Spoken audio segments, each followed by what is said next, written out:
And we are live. Hey guys, this is Ruben Dua from Dubb's podcast Connection Loop. I am psyched to have Jared Robin on the line here. We're going to get into this topic of community, of family, of tribe, of empathy, of compassion, not necessarily looking at the bottom line, but looking at human beings and the creations and the content and the connections that we're building. Jared, if you could start with a short bio, love to get into this. Yeah, I'm Jared Robin, 15 years pro work experience, but about 9 to 10 months being the co-founder of Rev Genius, a community of sales, marketing, and rev ops professionals, all levels of experience, all titles, and really excited to be here. We're approaching 12,000 members. And what was the catalyst for that? What was the light bulb moment? What said, you know what, the world needs this, and I'm going to go build it? Yeah, I love that question. So I was out of work at the beginning of COVID, and my newfound friend, Galen Gurmai, co-founder of Rev Genius, and I just met because we went to tons of webinars. And we projected the Zoom fatigue early on. I was going to like 20 webinars a week because I was just trying to like network and meet people, et cetera. And the first challenge we saw was there's so many of these and there's no aggregated place for them. No aggregated space. So we're like, let's do that. What does that look like? And like Eventbrite for sales and marketing and curated. Well, to start with it, we just created a Google Sheet and put all the events that we found, from the fearless sales leaders that we knew and loved, whether it was John Barros or Salesforce or a community, et cetera, a sales hacker, et cetera, put it on a sheet. And we're like, okay, how do we bring it to people? And we made friends, in our quest to simultaneously improve our personal brand, right? People that were interacting with our posts through everybody in a group. And we're like a LinkedIn messaging group. And we're like, hey, check out this list of all the events we have. And we soon realized that there was more power in the group than there was in the events. So we're like, okay, cool. We were breaking LinkedIn because we had a group of like 40 people talking to each other and like literally the app was crashing for everybody. It's like, okay, hey, it seems like we're a community. Let's look at the community space. We found like 4 major players there, and we're like, there's a gap in exactly what we believe in. And that was accessibility, inclusivity, diversity, all this. We wanted to create an accessible space for everybody. Not just if you hit a certain level. We wanted it to be, talking in real time, et cetera, and then came Rev Genius, and then we haven't looked back since. So we were thinking of the first idea, was it like Eventbrite, and then we're looking at the whole market in other ways, and everybody in that group of 40, they're like, this is crashing. Can we go to Slack? So like they literally brought us there, and along the way we're like, oh, by the way, we're calling this Rev Genius. Is that cool? And cool, but what is it? And we figured that out fast. Well, it's so interesting because I remember when I got the invite to Rev Genius, and at first I didn't quite understand it. And then once I started to understand it, I felt a little bit of I was skeptical, and I felt a little bit of fear because I thought to myself, what is it like to be in a community with 10,000? I think at the time it was 10 or 11,000 salespeople. That sounds intimidating because salespeople want to sell. So if I now find myself in a community of salespeople, am I going to get hounded? Am I going to get Slack messages for people saying, "Hey, do you want to buy my stuff?" And so interestingly, months and months later, Slack had this announcement, which was actually I think just a couple of days ago. Where they said we're going to allow anyone to communicate or to send a one-to-one message with any other Slack user, and it was a total nightmare. They had to retract the feature. It was like a PR nightmare. Now, the story that I'm trying to convey, though, is that is not what this is.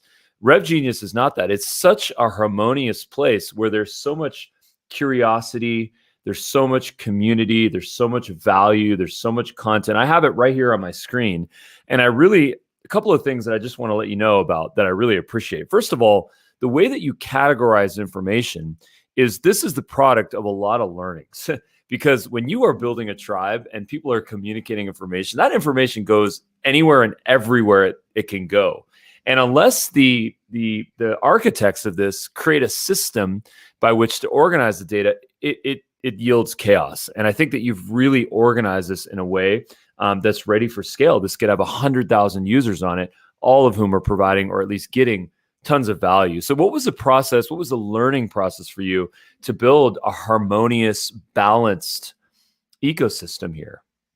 So there's a couple factors, right? And I'll talk about platform, and I'll talk about structure, and I'll talk about rules, right? Like all of it together combined to create this. And we knew right away, no selling or no self promotion had to be up there, right? With our rules, and understanding that people were going to err here, but that, and we should give them a second chance, but maybe not a third and fourth, right? So like, one, put that out there. And one quick anecdote I remember, and this is what we've been preaching. I remember it felt like somebody was about to sell something. Like you get a question like, "Who here needs help with A?" And you're like, oh, "Okay, the sales pitch is coming in a minute."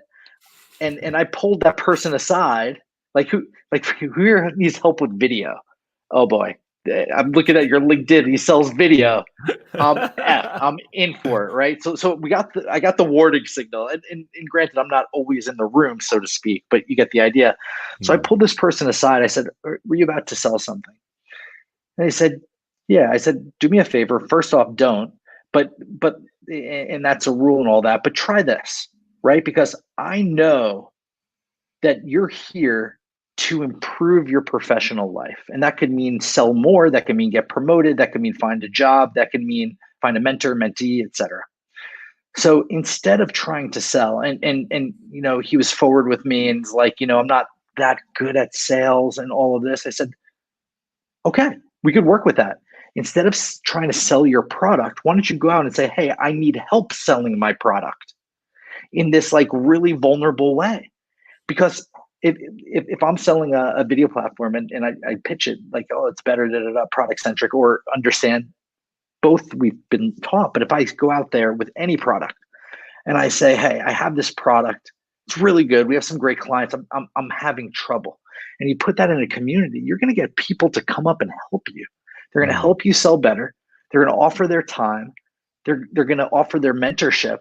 And you know what's going to happen? It might be a longer road to getting there, but a couple things. One, you're going to get better, like a lot better. Two, you're going to make a lot of friends, because vulnerability is like magnetic, like when people are real with one another. And three, you're going to be a great part of the community, and you're going to pass it on. You're going to imprint it to others that you see, right? You're going to be like, "Oh, that used to be me." So first off, having the right rules in play. Now, it's funny because Slack for us isn't probably the optimal platform. And frankly, I don't know if a third-party platform in general that you're not paying for is optimal for any community. What was interesting about that Slack is the speed of messages and the speed of getting responses was big. And I don't think any website, any message board, any forum, period, like sub $1 billion Reddit, right? And LinkedIn and social media networks can do that. So like all these third party, like whether it's Discourse and all this, they're great and they're part of the equation, but they can't give that real time help. They can't give that real time help. So having Slack at least as part of our product ecosystem was important. And then the 1 through 8 numbering, that was just a best practice we borrowed from another community that we saw doing it. And hey, we could do better. We will do better, but it's always learning and just understanding one, the rules to govern, two, the platform to govern, and three, how to organize that platform. And we might add a platform to it, maybe something on site, maybe a message board, etc. But we're not running to do it super fast because we're trying to listen to what our members want. Now, with all that said, there are still members that this repels because it's so active and it's so good. There's a type of person that's like, "Oh my gosh, I'm overwhelmed." Okay. and they always say you can't please everybody. And I agree with that. With that said, we want to be empathetic to the person that's overwhelmed too. How could we do that? And we're exploring that. We don't want to be for everybody. We don't want to be everything for everybody, but we do realize that that challenge is something we want to help with in addition to what we do.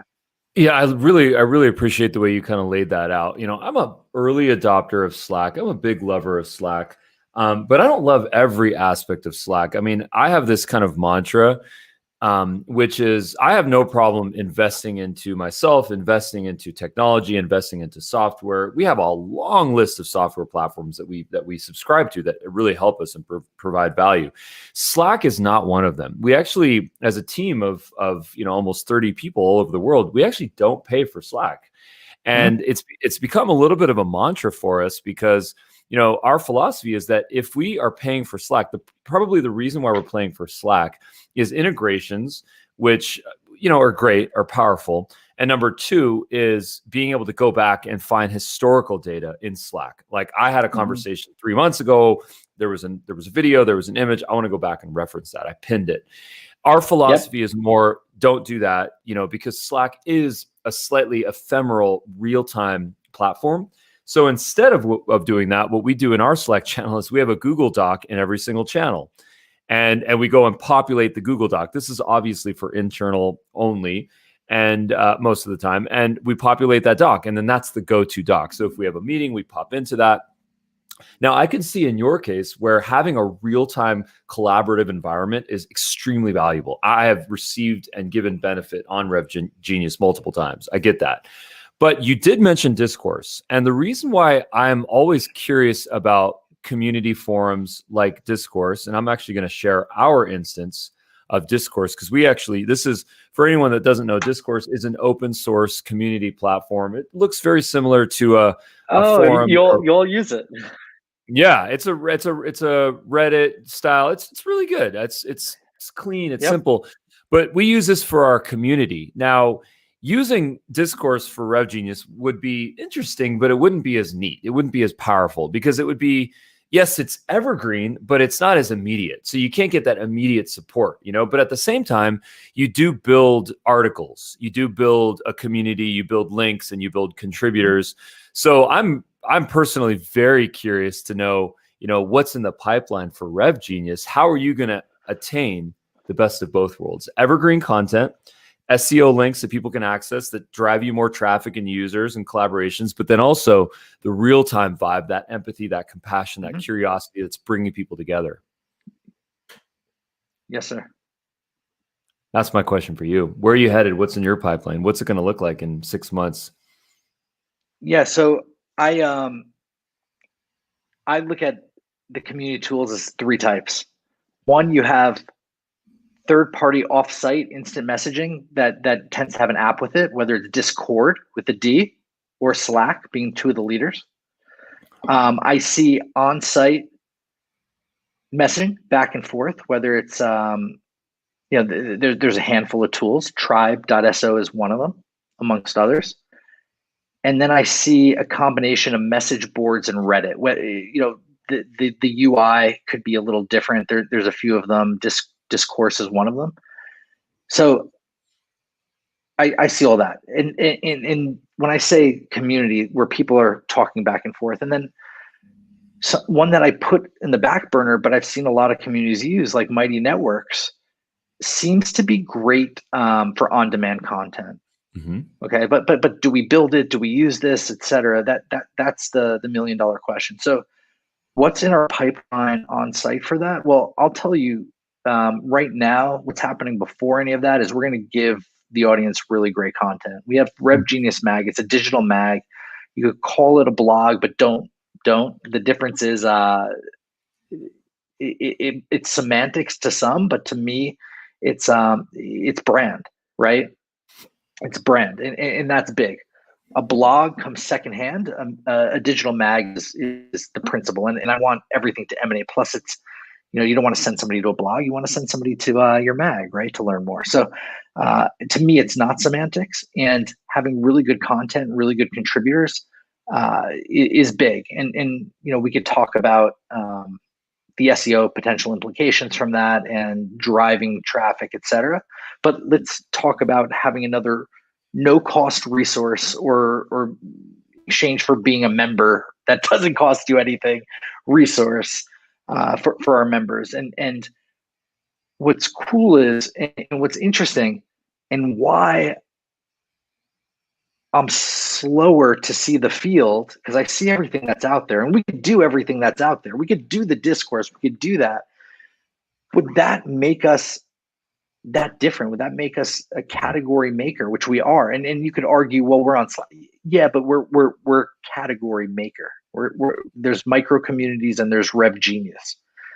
We're revenue empowerment, right? Where we're giving that the member more power than they've had in the past for a variety of reasons. So with a digital magazine, we could have, the traditional how-to content, how to sell, how to market, and much deeper versions of that.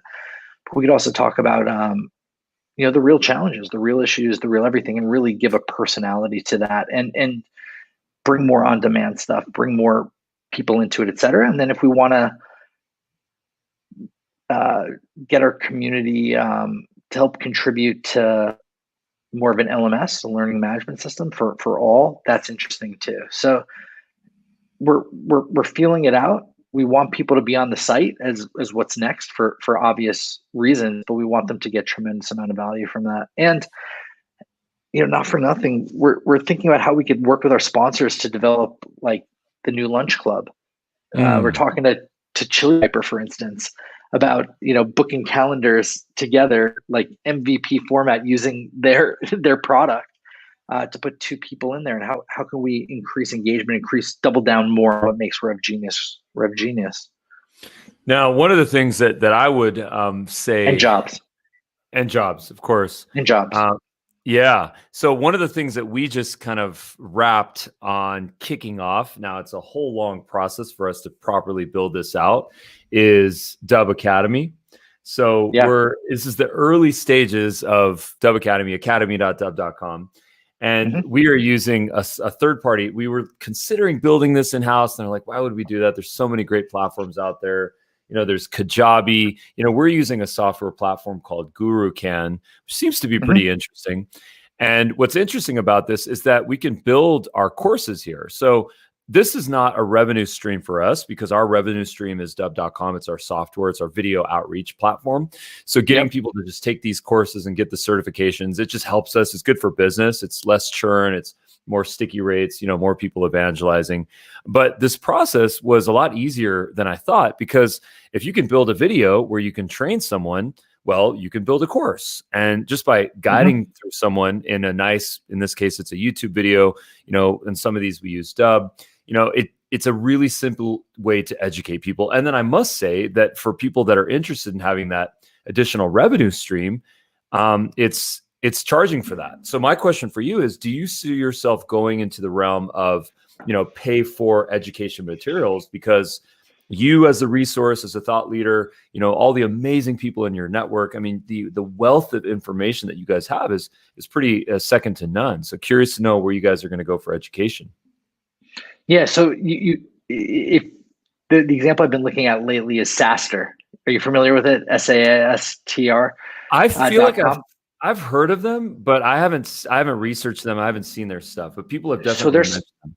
They're spectacular. And if you go to SaaStr University, they're a great organization, a great company. They have a lot of great companies. They throw, they're the world of SaaS, and they help SaaS leaders early stage and later on with challenges and scaling, et cetera. And their university is super clean and super interesting. So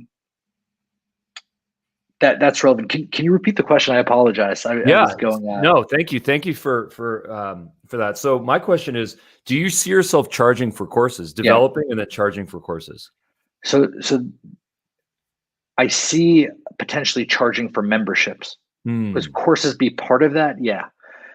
I don't see us charging solely for courses. That's been done. That's being done. Let's go to Gumroad. That's boring, and frankly, you could get the code from your friends. Like, I'm the type of person that's speaking, and I ask for a bigger discount code to not make money off the tickets for somebody else. right? Like I want to Mhm. give everything to the people. Now I see more of I think education's part of it. I think more access is part of it, whether that's to mentors or mentees, uh, mentors really. Not everybody pays for mentees, but for mentors, better Mentees leveled are up. called, those are called interns. Fair. And more for the jobs function. I think we're in a world that more and more is on demand. You could get some of the best sales trainers for free.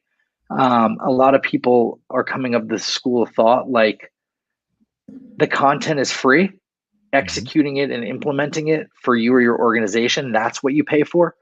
Open to that. Like we're also thinking a lot like pay for execution, results, etc. So Mhm. do I see us charging for courses? It could be part of a membership package. Do I see us making our members pay for what they're getting now? I do not. Mm. I think you said it so eloquently. I completely agree with you. This idea of giving away the content for free because information education is democratized, but monetizing the access, monetizing the ticket to get into the location, to be with the community, to have the information conveyed in real time, earlier access. I feel like that's the future. And I feel like, if a lot of people, I actually think, and I've been working a lot through this just as we're building Dubb Academy, but I actually think a lot of course selling is rooted in, not all of it, but some of it is rooted in a scarcity mindset, which is I Yep. have a course. I want to put that course out there. I want to gate it. I don't want to give it away for free. I want to sell it. I want to try to get, X number of people to pay Y for it. And then that's what's going to give me my money. My problem with That's that, boring. yeah. And the other problem is that what do you do once it's done? Like you have to go and reinvent yourself and do it all over again. You don't have the gift of YouTube. You don't have the gift of Slack like Rev Genius, where a community, a tribe is being built, followers, people, engagement, growth. So I really like your model of saying, you I know mean, what, tribe, yeah. it yields content, which yields results, which yields more tribe. Yeah. So you could be, let's say you're an enterprise that you have $1 million a year goal, right? I could sell you course A, B, and C for 99 to 299 each, right? Like, and maybe I have a package where for a year you get everything for 399. We could do that, and that's going to be good, and that's been done many times over, and we could do that. That's easy. That's easy. That's repeatable. That's easy. What isn't easy is helping that rep hit his $1 million or her $1 million goal, right? And that product you're selling them may or may not be a part of that. But I could tell you what, that $1 million goal might be an extra 100K, in Mhm. in real money, assuming a 10% on top of your 10% base. Like if we're looking at what's common, 100K plus 100K for 200K, I plan for a million. Some people have a better plan than that, give or take, right? If I'm giving you a plan that's guided with your goals, or if you're a manager managing your team, and it actually is attributed to you getting closer, oh gosh, that's worth a percentage of that, isn't Mhm. it? That's probably worth. I saw you had Keenan on that gap. If I'm helping you with that gap, you're gonna pay 10% of what that gap is, and so certainly, if you're at 500K, you're going to 500K, it's worth 50 grand for you. You could pay 399 for a course here, or I could be like, hey, pay me like 2,500, but let's go and do it. I'm like giving you great return, and you feel Mhm. good because you've seen other people hit it.